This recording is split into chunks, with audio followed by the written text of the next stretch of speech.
Hello everyone, आप सबका स्वागत है मेरे यूट्यूब चैनल में। मैं राकेश दहिया आज एक और नई वीडियो के साथ आपके सामने पेश हूं। आज हम पढ़ेंगे महाद्वीपों और महासागरों का वितरण, distribution of oceans and continents. हमारे महासागर और महाद्वीप, उनका निर्माण कैसे हुआ, उनके बारे में सबसे पहले जो कॉन्टिनेंटल ड्रिफ्ट थ्योरी आई थी वेगनर महोदय की, उस थ्योरी को आज हम स्टडी करेंगे। देखिए, जैसे आज हमारे महासागर, हमारे महाद्वीप दिखाई देते हैं, वास्तव में वो पहले नहीं थे ऐसे। जो आज हमारे को महाद्वीपों और महासागरों की स्थिति दिखाई दे रही है, देखिए महासागरों की और महाद्वीपों की जो स्थिति है आज हमारा ये अफ्रीका महाद्वीप है, ये यूरोप है, ये एशिया है, इधर ऑस्ट्रेलिया, नीचे अंटार्कटिका है, ये दक्षिण अमेरिका और नॉर्थ अमेरिका, इनके बीच में अटलांटिक ओशन है, इधर आपका पैसिफिक ओशन है, इधर आपका इंडियन ओशन है। लेकिन एक स्थिति ऐसी थी जब ये सारे के सारे कॉन्टिनेंट जुड़े हुए थे, और ये कॉन्टिनेंट जुड़े हुए थे जिसको सुपर कॉन्टिनेंट नाम दिया गया था, पेंजिया नाम दिया गया था। इस सुपर कॉन्टिनेंट, इसके चारों तरफ जो ओशंस था, महासागर था, उसे पेंथालासा नाम दिया गया था। ठीक है, ये सब किस प्रकार से, कैसे अलग अलग समय में ये किस प्रकार से जो है अलग हुए और कैसे आज की वर्तमान स्थिति बनी, तो इसी को जो है ना जानने के लिए हम पढ़ते हैं अपनी कॉन्टिनेंटल ड्रिफ्ट थ्योरी। वेगनर महोदय जो जर्मनी के थे, उन्होंने ये थ्योरी दी थी। उससे पहले कई लोगों ने इसके बारे में संभावना जताई थी। देखिए, हम बात करते हैं सबसे पहले हमारी पृथ्वी के, आज हम देखते हैं 71% भाग पर जो ना ओशंस है, जलीय क्षेत्र है, और 29% जो हमारा भूभाग है, लैंड पार्ट है, उसी को हम कॉन्टिनेंट कहते हैं। देखिए, अभी बात करें हम महाद्वीपीय प्रवास सिद्धांत की। सबसे पहले ये बात जो है पुनर्जागरण काल की है, रेनेसा ये जो था उस टाइम पे अटलांटिक ओशन में जो हमारे नाविक थे, नेविगेटर थे, या कुछ खोजी लोग थे जो कुछ नई नई चीजें इन्वेंट करते थे या कोई शोध करते रहते थे, उन्होंने, उन शोधकर्ताओं ने कई बार ये चीजें देखी कि अटलांटिक ओशन के दोनों तरफ एक सिमेट्री है, एक साम्यता है, दोनों में कुछ समानताएं सी दिख रही हैं। उसी के आधार पर जो ना पहली संभावना, सबसे पहली साम्यता और प्रवाह की संभावना व्यक्त की डच मानचित्रकार, ये डच जो ना व्यक्ति थे अब्राहम ओर्टेलियस, इन्होंने जो ना मानचित्र बनाते थे, तो इन्होंने सबसे पहले जो ना इस संभावना को व्यक्त किया कि जो ना कुछ सिमेट्री है इन दोनों तटों पर जो ना एक समानता है। इनका समर्थन किया। इसके बाद बहुत सारे जो ना विद्वानों ने इसका समर्थन किया। जैसे एक अंग्रेज दार्शनिक थे फ्रांसिस बेकन, 1620 में 1620 में उन्होंने इसका समर्थन किया। आरपी प्लेसेट ने जो ना 1668 में इसका समर्थन किया। पेलिग्रिनी ने जो ना 1858 में इसका समर्थन किया।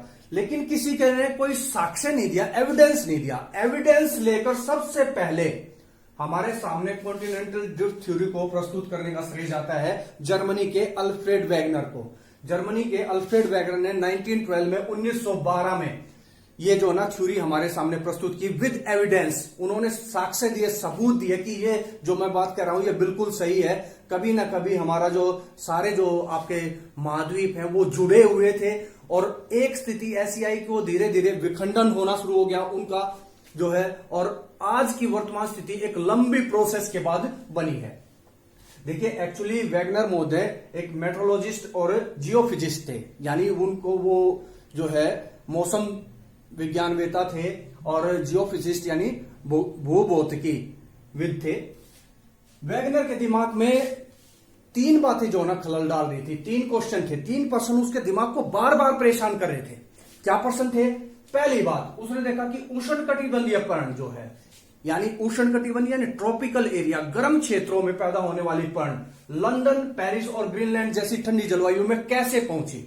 उसका पहला क्वेश्चन ये कि कैसे हुआ कि ये जो चीजें आज आपको इक्वेटर के ऊपर मिलती हैं, जो वनस्पति आपको इक्वेटर पे मिलती है, भूमध्य रेखा पर मिलती है, गर्म क्षेत्रों में मिलती है, वो ठंडे इलाकों में, लंदन जहां की जलवायु ठंडी है, पेरिस या ग्रीनलैंड जो पूरा का पूरा जमा पड़ा है, वहां पर ये वेजिटेशन पहुंची कैसे, कहां पर। तो ये उसके दिमाग में एक बात, पहला क्वेश्चन आया। सेकंड क्वेश्चन उसके दिमाग में क्या आया? टुंड्रा प्रदेशों में कोयले के भंडार कैसे। उसका दिमाग ठनका कि जो टुंड्रा प्रदेश जहां बर्फ की इतनी मोटी चादर बिछी हुई है, जैसे साइबेरिया का इलाका है, वहां ध्रुव के पास लगता है टुंड्रा क्षेत्र जो है, जहां बर्फ ही बर्फ पड़ी हुई है, वहां पर कोयला कैसे मिल रहा है, कोयले के इतने असीम भंडार कैसे मिल रहे हैं।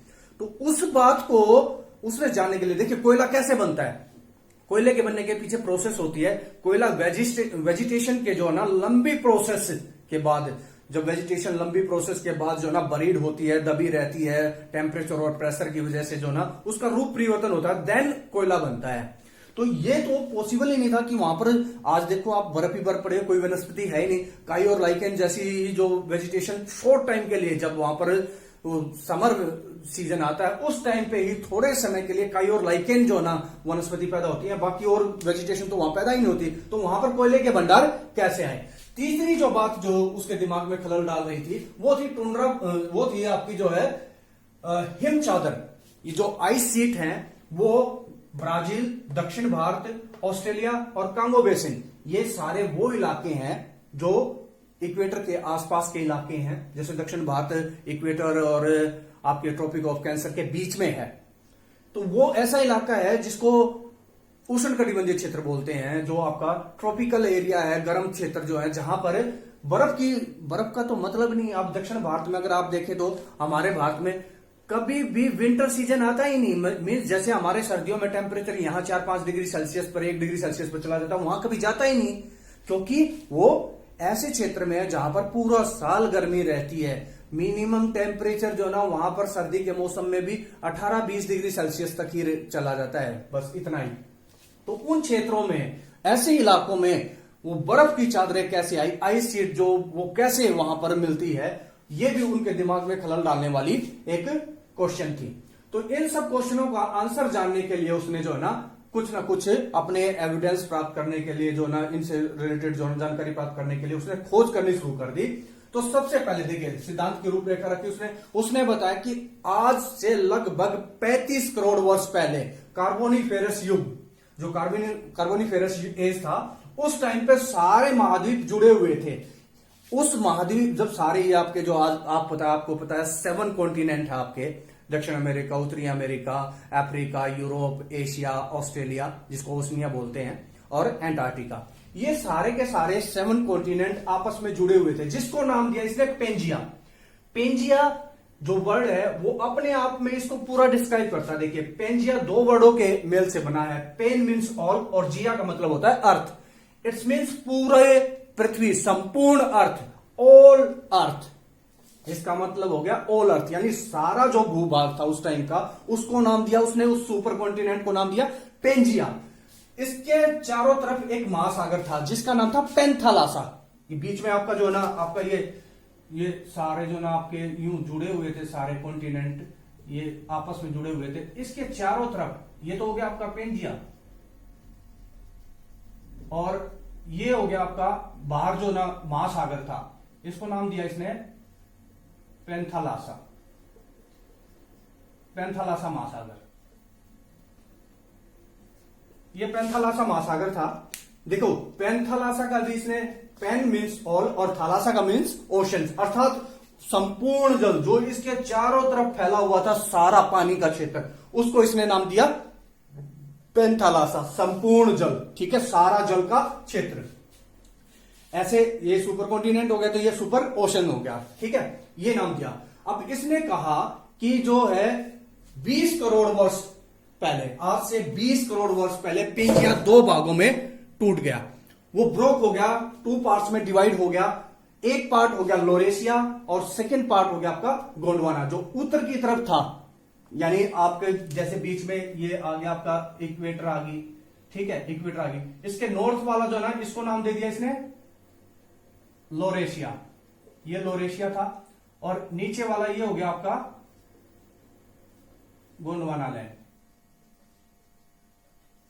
इसको नाम दिया इसने गोंडवाना लैंड। तो इस प्रकार से आपका पेंजिया ब्रोक हुआ 20 करोड़ वर्ष पहले। ठीक है, आज से 20 करोड़ वर्ष पहले जो ना पेंजिया 2 भागों में डिवाइड हो गया।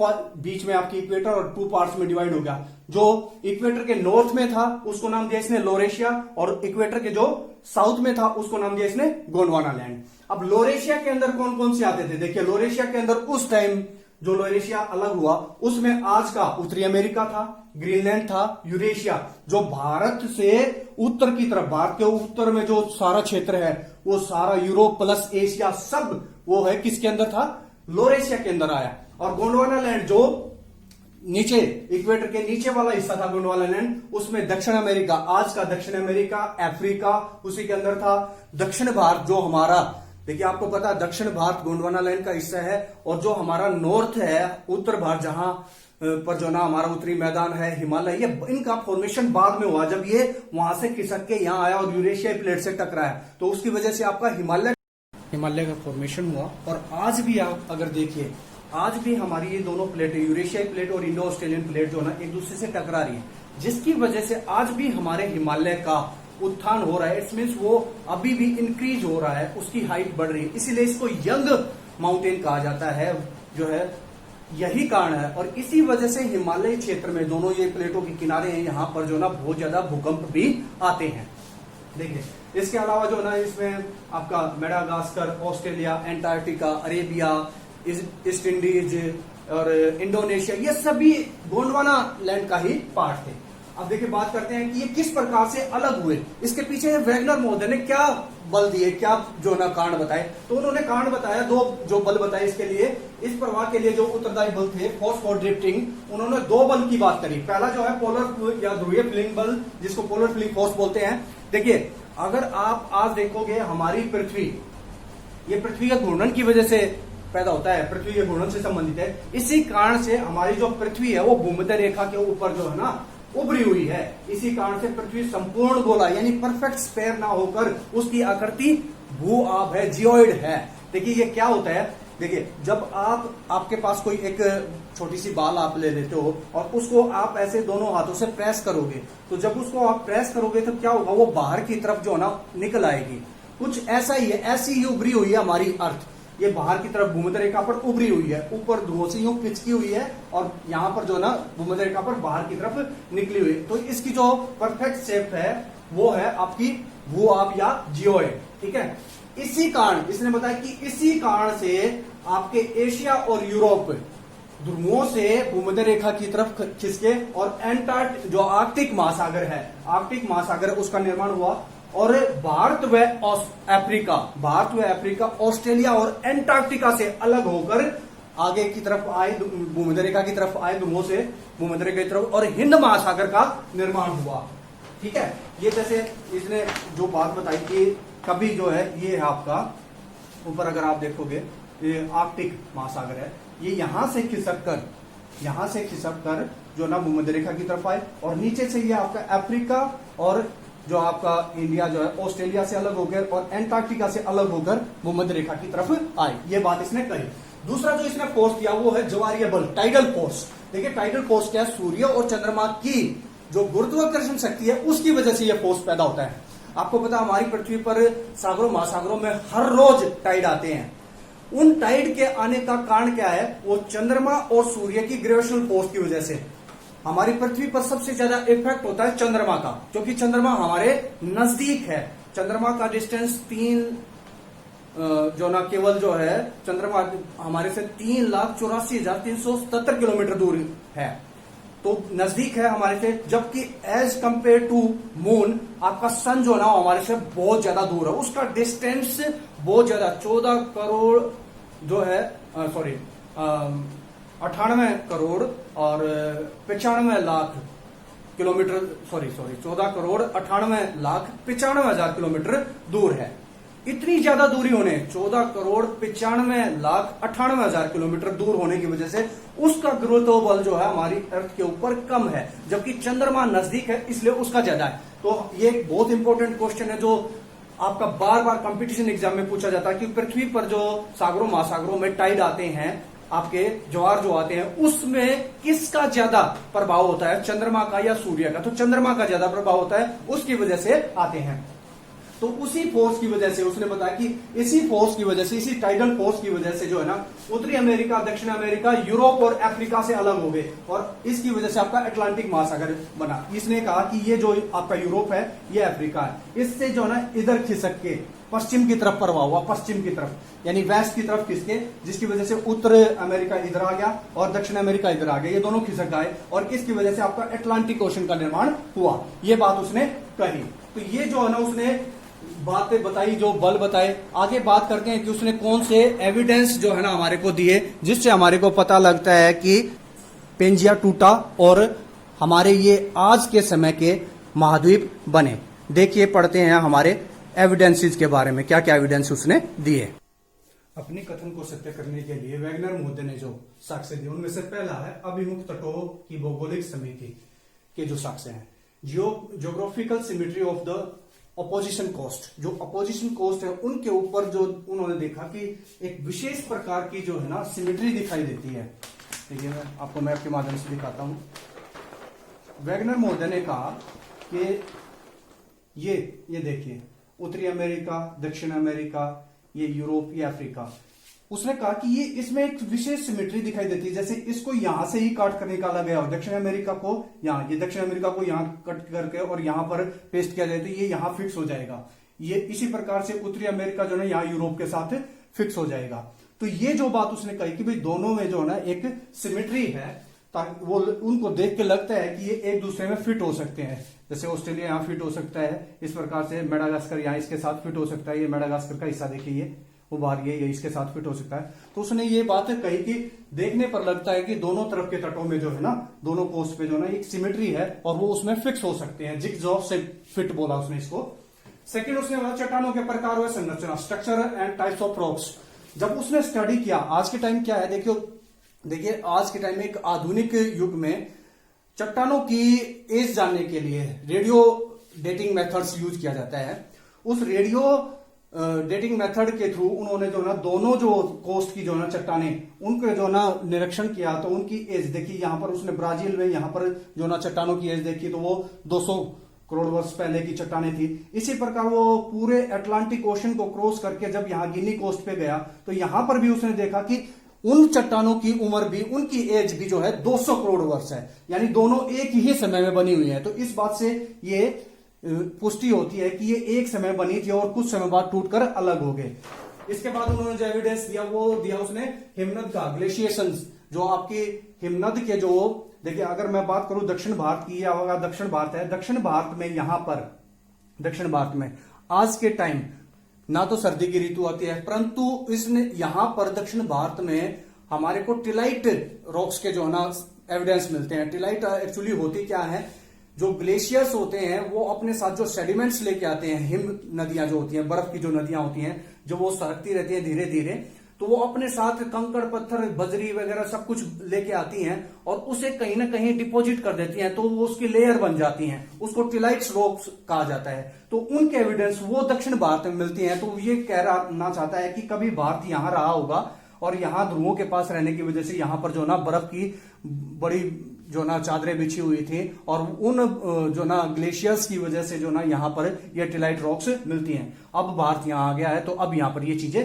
नहीं है। इसके अलावा इसने जो अलग एग्जांपल दिया वो है पूरा जलवायु शास्त्र के दस्तावेज, जो पैलोक्लाइमेटिक के जो रिकॉर्ड्स हैं उनके भी इसने जो ना बात बताई कि पुराने टाइम में, अगर मैं इसने जो एग्जांपल दिया जैसे साइबेरिया में कोयले के भंडार हैं, तो साइबेरिया में कोयले के भंडार कि वहां की क्लाइमेट जो है, वहां की जलवायु कभी ऐसी रही होगी जो गर्म थी और गर्म होने की वजह से वहां पर वनस्पति उगी होगी, इसी वजह से वहां पर कोयले के भंडार मिलना निश्चित है। इसके अलावा इसने जो है जीवाश्म विज्ञान जो पैलेंट्रोलॉजिकल एविडेंस दिए। देखिए, जीवाश्म विज्ञान यानी जो आपके कुछ जीव हैं जो कुछ विशेष स्थानों पर मिलते हैं।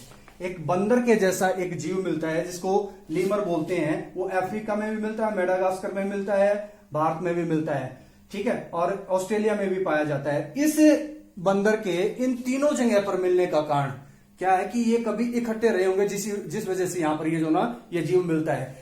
बहुत सारे विद्वानों ने इसको लेमेरिया, इस पूरे भूखंड को, पूरे इलाके को, इस सारे को मिलाकर लेमेरिया नाम भी दिया है, इसी वजह से इसका नाम पड़ा है। तो वैगनर महोदय ने बहुत सारे एविडेंसेस दिए जिसकी वजह से उसने ये कोशिश की, अपनी पूरी कोशिश की, जो थ्योरी उसने दी है वो बिल्कुल वैलिड है। लेकिन बहुत सारे विद्वानों ने उसको क्रिटिसाइज किया। तो वैगनर के सिद्धांत की आलोचना हुई, क्रिटिसिज्म हुआ वैगनर की थ्योरी का। तो किन आधार पर हुआ, तो उसने जो उसके खिलाफ जो बातें आई, जिस कारण उसकी आलोचना हुई, तो पहला जो था उसमें वो था विघटन के समय की आपत्ति। जो विघटन यानी जिस टाइम पे आपका जो पेंजिया टूटा ना, ब्रोक हुआ, पेंजिया के ब्रोक होने का जो टाइमिंग था, जो बताया था वो 20 करोड़ वर्ष पहले, उस पर भी आपत्ति जताई विद्वानों ने कि कहा इससे पहले कौन सी फोर्स ऐसी थी जो उसको रोके हुए थी, वो उसी टाइम क्यों हुआ। तो बहुत सारे विद्वानों ने इसकी आलोचना करी कि जो विस्थापन का टाइम है, जो ड्रिफ्टिंग का जो टाइम है वो सही नहीं है। सेकंड जो बताया विस्थापन की दिशा पर असहमति। देखिए विस्थापन की दिशा पर असहमति बताई गई। अब वैगनर महोदय ने बताया कि महाद्वीप विस्थापित होकर ध्रुवों से भूमध्य रेखा की तरफ आगे, आपके जो है ना ध्रुवों से, और यहां भूमध्य रेखा की तरफ आगे, यहां से खिसक के यहां इस तरफ आए। तो विद्वानों ने कहा कि सारे के सारे क्यों नहीं आगे, अगर ऐसा होता तो सारे के सारे जो आपके कॉन्टिनेंट जो आज हम देख रहे हैं वो सारे भूमध्य रेखा के पास होते, लेकिन भूमध्य रेखा से तो काफी दूर भी है, कई कॉन्टिनेंट जो है ना काफी दूर है, अंटार्कटिका बहुत दूर है। तो इस बात पर जो है ना उसकी दिशा पर भी जो है वो उंगली उठी। तो बहुत सारे विद्वान अलग अलग तरीके से जो है ना अपने मत रख रहे हैं। जैसे टेलर महोदय ने अलग बताया, टेलर महोदय तो इस बात से सहमत ही नहीं थे कि जो पश्चिम की तरफ हुआ। इसके अलावा जो है ना कुछ विद्वानों ने यह कहा कि अफ्रीका जो है, अफ्रीका को जो है वो वहां से विस्थापन हुआ, अफ्रीका सेंटर में था, उससे पूर्व पश्चिम जो है ना दिशा में जो है ना वहां से, या उत्तर दक्षिण दिशा में वहां से जो है ना प्रवाह हुआ। मतलब अफ्रीका सेंटर में था, अफ्रीका से टूट के जो ना इधर नॉर्थ अमेरिका आ गया, इधर साउथ अमेरिका आ गया, उधर जो आपका ऑस्ट्रेलिया चला गया, नीचे अंटार्कटिका चला गया, ऊपर जो है आपका एशिया और यूरोप चले गए। इस तरीके से जो ना बहुत सारे विद्वान अलग अलग मानते हैं, तो इस बात पर भी उनकी आलोचना हुई। थर्ड जो उसने वैगनर ने अपना सारी थ्योरी बेस की थी कुछ दो फोर्स के ऊपर, तो बल की पर्याप्तता पर भी उंगली उठी। जैसे उसने ज्वारीय फोर्स के बारे में, टाइडल फोर्स के बारे में जो बात कही थी कि उस टाइम पे बहुत जबरदस्त टाइडल फोर्स थी, जिसकी वजह से जो है ना पश्चिम की तरफ प्रवाह हुआ, पश्चिम की तरफ जो ना ड्रिफ्ट हुए। लेकिन विद्वानों ने कहा कि पश्चिम की तरफ प्रवाह होने के लिए आज से 900 लाख गुना ज्यादा जो है ना, आज से 900 लाख गुना ज्यादा जो है ना ज्वारीय शक्ति होनी चाहिए थी। तब जो है ना इतनी ज्वारीय शक्ति होती, इतना ग्रेविटेशनल फोर्स होता कि वो सारा खींचे चले जाते और पश्चिम की तरफ ड्रिफ्ट होते। और अगर ऐसा होता, विद्वान मानते हैं कि अगर 900 लाख गुना अगर शक्ति होती, ज्वारीय शक्ति होती, टाइडल फोर्स होती, तो जो अर्थ का रोटेशन है ना वो एक साल में ही रुक गया होता, अर्थ का रोटेट होना जो है ना बंद हो गया होता। तो ये भी जो ना इसके ऊपर, तो उन्होंने माना कि रोटेट ये जो ना इनका विस्थापन जरूर हुआ, लेकिन कोई और बल रहा हुआ। बहुत सारे विद्वानों ने माना ठीक है विस्थापित हुए हैं, लेकिन वैगनर उसके लिए सही बल नहीं दे पाया और कोई और दूसरा बल इसके लिए उत्तरदायी होगा, रिस्पॉन्सिबल होगा।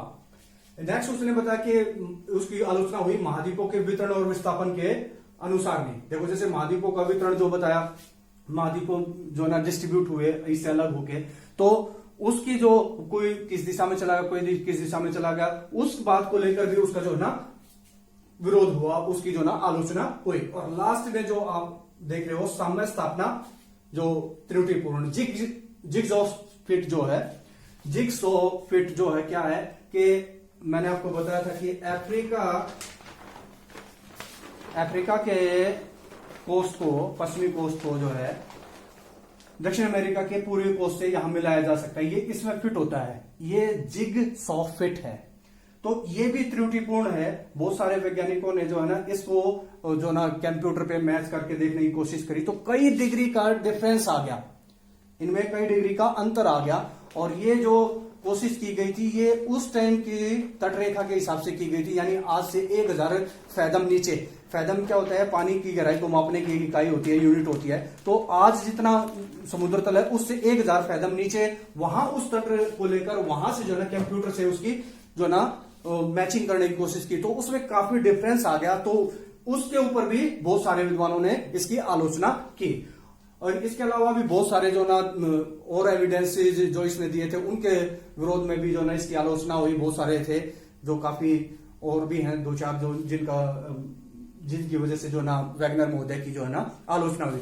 हालांकि वैगनर, हो सकता है कि वैगनर जो उस टाइम पे अपने हिसाब से जो उसने जो एविडेंस दिए उसमें त्रुटियां रही होंगी, उसकी आलोचना हुई। लेकिन यह सत्य है कि वैगनर ने जो थ्योरी दी, वैगनर ने जो दुनिया को समझाया, जो पढ़ाया, जो बताई बात, वो आज एक सत्य के रूप में उभर के आई है। कि हमारे महाद्वीप जो है विस्थापित हुए हैं। हालांकि उसके पीछे और दूसरे कारण रहे हैं, दूसरे जो ना थ्योरी आई है, जो एग्जैक्ट थ्योरी है जिसकी वजह से ऐसा हुआ, लेकिन उसने एक चीज तो दे दी लोगों को, एक दूसरे साइंटिस्ट को, दूसरे जो ना विद्वानों को एक मुद्दा तो दे दिया कि भाई आपके जो ना पेंजिया टूटा, ब्रोक हुआ, अलग अलग विस्थापित हुआ, तो आप सर्च करिए, उसके ऊपर रिसर्च करिए कैसे हुआ सारा सब कुछ। जब वैगनर ने 1912 में ये किताब लिखी थी, जर्मन भाषा में थी, तो उसको ज्यादा जो ना सफलता नहीं मिली, लेकिन 1924 में जब इसका इंग्लिश में अनुवाद हुआ तो उसको काफी सफलता मिली। हालांकि जब ये बात आई, जब उसकी आलोचना हुई, तो उसके बाद वैगनर को क्रैंक, पागल, मेंटल ऐसे शब्दों का इस्तेमाल करके बहुत जो ना उसकी जो ना जग हंसाई हुई। हालांकि 1930 में ग्रीनलैंड के अंदर जो है ना वो ऐसे ही एक खोज मिशन पे गए हुए थे और वहां पर उनकी गुमनामी में मृत्यु हो जाती है, परंतु उसके बाद ये वो देख नहीं पाए, लेकिन लोगों को पता लगा कि वो एक ऐसा सिद्धांत, एक ऐसी थ्योरी दुनिया के सामने रखे गए जो कालजी है, जो दुनिया के जो हमारे कॉन्टिनेंट्स हैं और ओशंस हैं उनकी किस प्रकार से उनका निर्माण हुआ, उसके ऊपर उन्होंने जो ना बहुत बड़ा, उसका योगदान बहुत ही अतुलनीय, बहुत ही ज्यादा है। तो ये था आपकी इस वीडियो में टोटल वैगनर की थ्योरी, कॉन्टिनेंटल ड्रिफ्ट थ्योरी। आपको ये वीडियो कैसी लगी? अगर ये वीडियो आपको अच्छी लगी हो तो इसे लाइक करें, सब्सक्राइब करें मेरे चैनल को और लोगों तक शेयर करें। मेरे चैनल का नाम है excellence in geography with Rakesh Dahiya sir. धन्यवाद, थैंक यू।